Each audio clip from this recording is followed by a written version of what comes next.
So we decided that we were going to do something very innovative around trauma-informed care, specifically around safety, choice, and empowerment. So one of the things we did, we had an old room downstairs on the ground floor where when patients were admitted, the ambulance brought them, or the sheriff, sorry, brought them, and they were in their shackles, and it was an old dingy room, and they sat there and they waited, and then they were brought up to the units in shackles, and when they came to the unit, they took off the shackles and they let them off the unit. So one of the things we changed was we said we wanted the first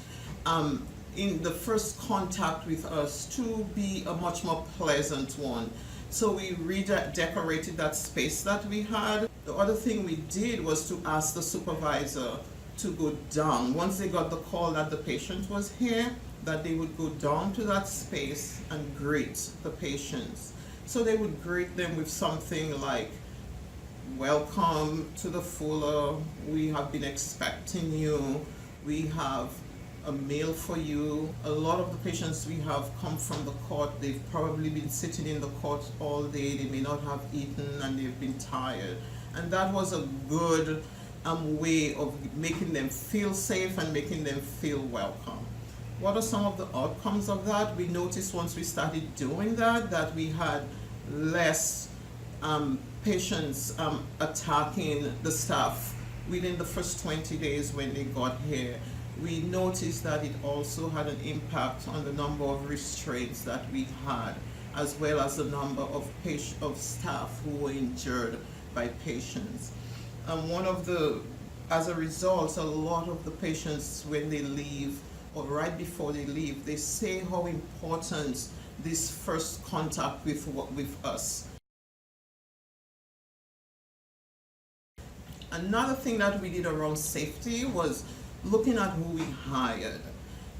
In the past, we hired people, they applied. We looked for a lot of people who had physical strength and, to make sure, they could show strength on the unit.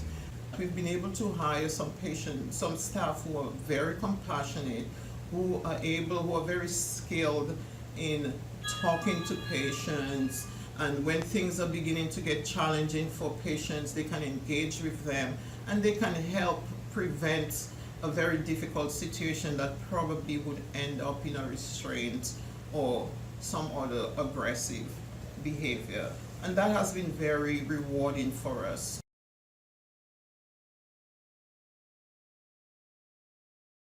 In this environment, there tends to be, staff, it appears that staff has the power, and the individuals that we serve just have to obey and move and go along with what staff says. This was very, very profound, and when we started making some changes around, let us let loose of some of the rules and some of the issues that caused power struggles between patients and staff.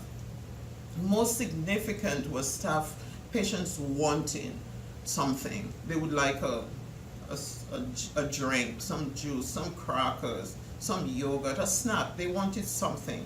And of course, in the past, what it would be like, the patient would say, "I would like a drink," and the staff says, "Okay, when I have a chance, I'll get it for you, I'll give it to you." And the patient is waiting, and next thing you know, they are beginning to get a little upset and agitated, and then you get into the power struggle. And sometimes, I'm ashamed to say, on occasions, it would lead to a restraint just because the patient could not get a snack at the time they wanted it. So one of the things we did, we said, you know what, why does a patient have to ask for a snack? Let's make it available to them.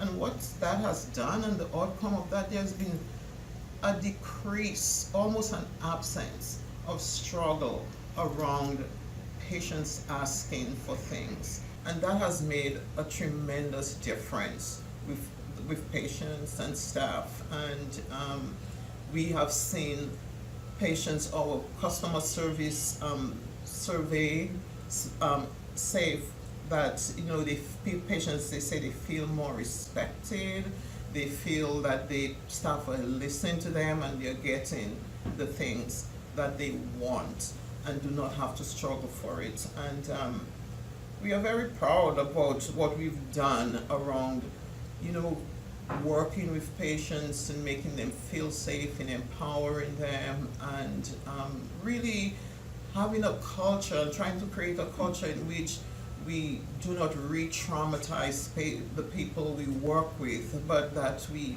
are supporting them and we are making them feel safe and we are making them feel empowered while they are here and we are working with them.